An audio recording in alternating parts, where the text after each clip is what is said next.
Iran पर हमला करने के बाद आखिरकार किस खौफ में इजराइल के प्रधानमंत्री यानी कि बेंजामिन नेतन्याहू भाग खड़े हुए, फरार हो गए।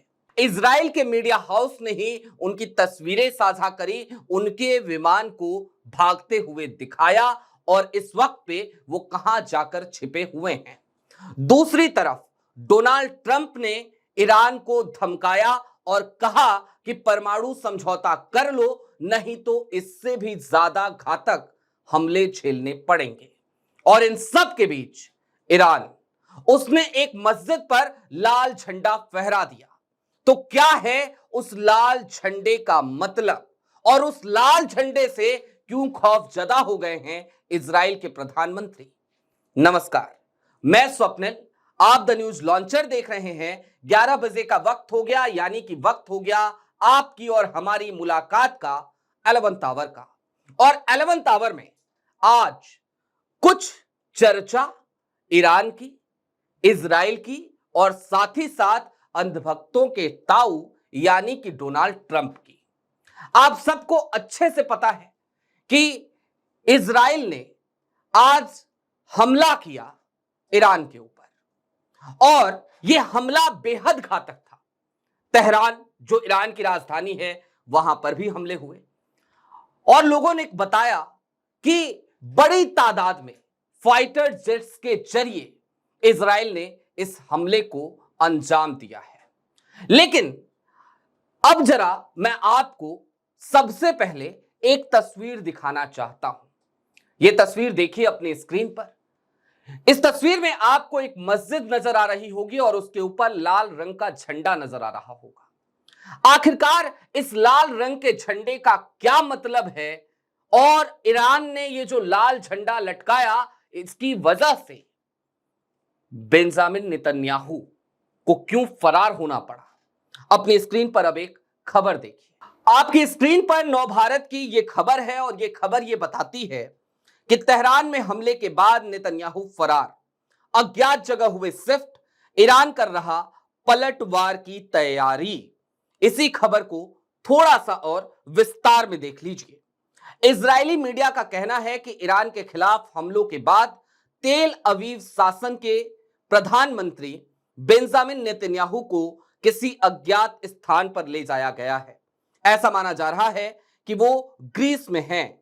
इजरायली मीडिया ने पहले नेतन्याहू के विमान की एक तस्वीर प्रकाशित की थी, जिसमें 2 लड़ाकू विमानों के साथ कब्जे वाले क्षेत्र के बाहर किसी अज्ञात स्थान की तरफ जाते हुए उनके विमान को दिखाया गया था।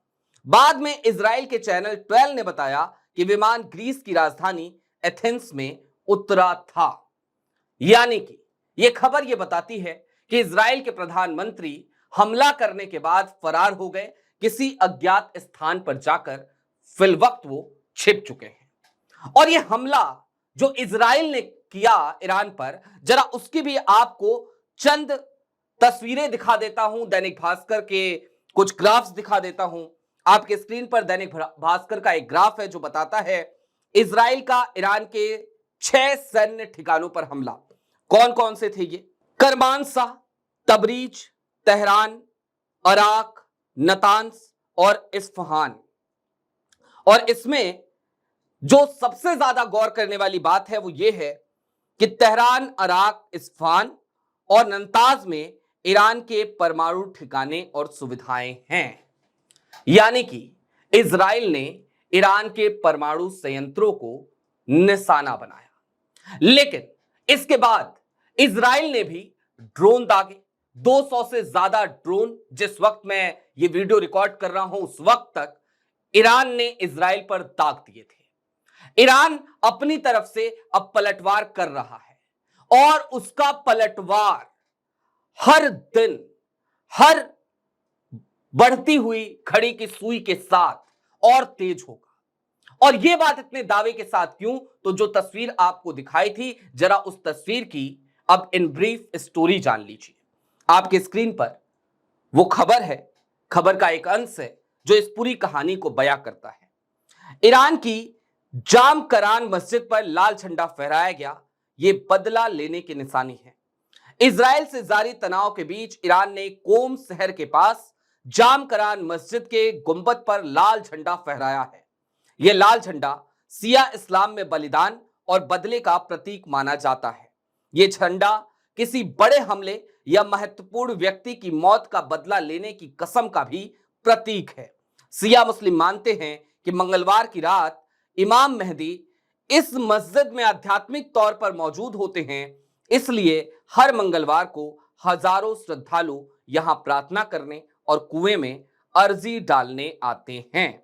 तो ये तो हो गई ईरान की तरफ से एक संकेत और इजराइल के प्रधानमंत्री का एक कायराना रवैया कि जिस वक्त ईरान पर उन्होंने हमला किया उसके बाद उन्होंने अपने देश को ही छोड़ दिया, फरार हो गए। लेकिन आज की तारीख में दरअसल स्थिति ऐसी भी है कि अमेरिका में अंधभक्तों के ताऊ बैठे हैं। दुनिया के किसी भी देश का मसला हो, ऐसा हो ही नहीं सकता कि अंधभक्तों के ताऊ के बिना उस मसले पर बात की जा सके।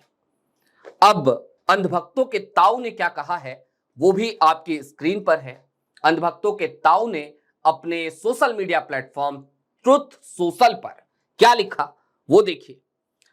आई gave Iran chance after chance to make a deal. मैंने ईरान को अवसर पे अवसर दिया डील करने के लिए।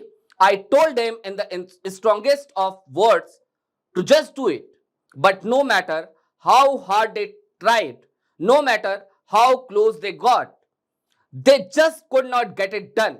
I told them it would be much worse than anything they know, anticipated, or were told that the United States makes the best and most lethal military equipment anywhere in the world by far, and that Israel has a lot of it. अब इसमें देखिए धमकाने का अंदाज भी देखिए कि मैंने ईरान को बार बार अवसर दिए, उन्होंने डील नहीं की। मैंने उनसे स्ट्रांगली कहा कि डील कर लो, फिर भी उन्होंने डील नहीं की। और फिर लिखते क्या हैं ये कि अमेरिका सबसे ज्यादा घातक हथियार बनाता है, मिलिट्री इक्विपमेंट्स बनाता है, और इजराइल के पास उनमें से बहुत सारे हैं। और फिर ये क्या लिखते हैं आगे, and they know how to use it. Certain Iranian hardliners spoke bravely, but they did not know what was about to happen. They are all dead now, and it will only get worse. There has already been great death and destruction, but there is still time to make this slaughter, with the next already planned attacks being even more brutal, come to an end. Iran must make a deal before there is nothing left and save what was once known as the Iranian Empire. No more death, no more destruction. Just do it before it is too late. God bless you all.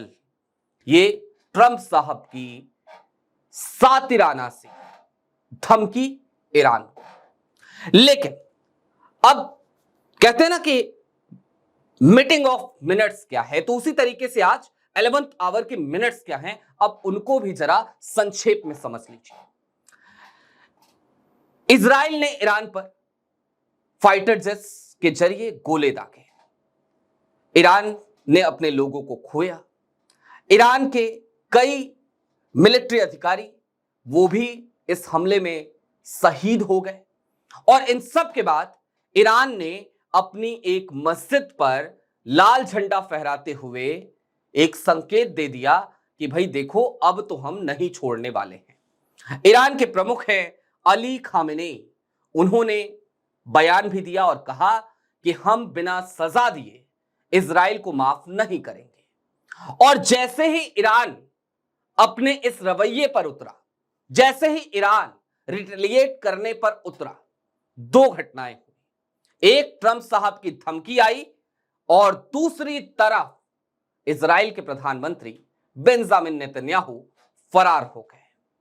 अब Benjamin Netanyahu को क्या Trump साहब पे भरोसा नहीं है, या फिर कि बेंजामिन नेतन्याहू भी कोई कठपुतली तो नहीं बन गए? यह सवाल मैं आपके लिए फिलवक्त छोड़े जा रहा हूं। अभी के लिए दीजिए इजाजत, कल फिर मिलेंगे द न्यूज लॉन्चर पर इसी वक्त। कार्यक्रम यही होगा 11th आवर। शुक्रिया।